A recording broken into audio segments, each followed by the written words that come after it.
Thank you, Mr. Chairman. I'd like to go back, Mr. Kerner. You referenced earlier that you said professionals make the determination. Who are they, and how do they make the determination? So the professionals at OSC are civil servants hired through the merit system. They've been there a very long time. Our chief has been the chief for about 19 years.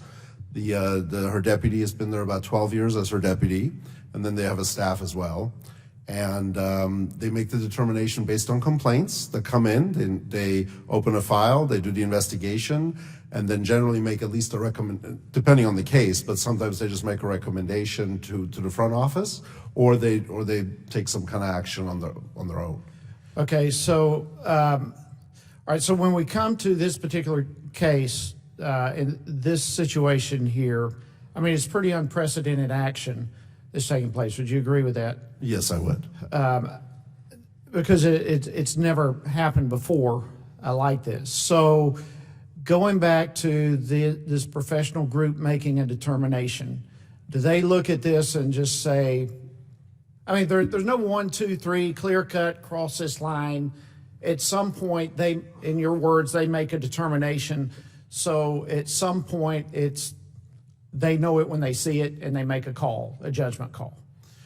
But I think it's a little bit more complicated. There is more of a collaborative process. So, for example, on December 20th of last year, they send a cure letter to Ms. Conway via the White House counsel's office. I get that, but at the end of the day, they make a determination. So it is a yes. We know it when we see it kind of a thing. Yes, they make a legal determination. Yes. All right. So when you made this, your part of it to make the recommendation to have her removed from office, who did you consult with? Do you have a group of professionals that you consult with in making that determination, or is that solely in your lap? How did you make that recommendation? Sure. So the recommendation comes to me from the career staff.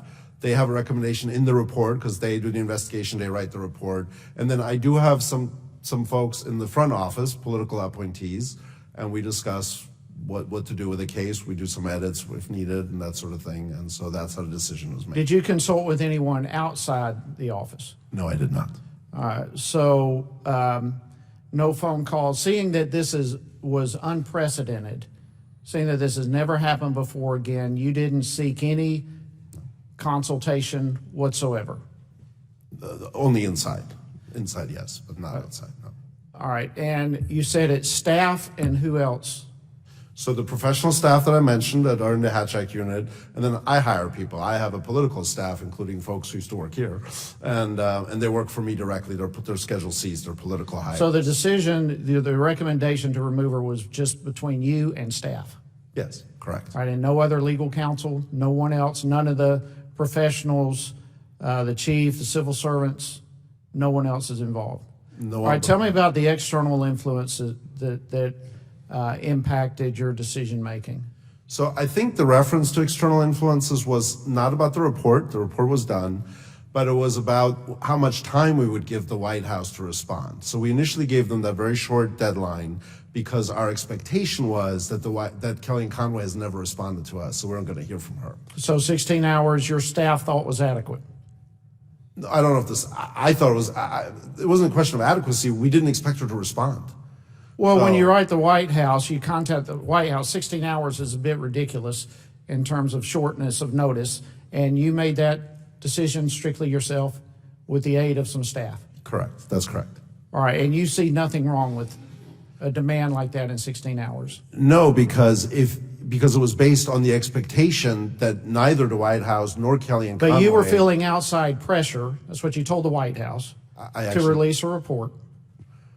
Well, they characterized the outside pressure. I did not feel outside pressure. I felt... Well, then why 16 hours then? I mean, that's pressure. There's something behind 16 hours and not a random number. Sure. The motivation behind that wasn't any outside pressure. It was I wanted to... we had the report ready, and I wanted to make sure that we released it within a fairly short time of what had occurred. Both the conduct, all the violations. The violations were on TV. Did you communicate with this staff or the chairman prior to this hearing? With the chairman? Yes. Any of your answers today, it coordinated at all? I did not talk to the judge. Gentleman's time has expired.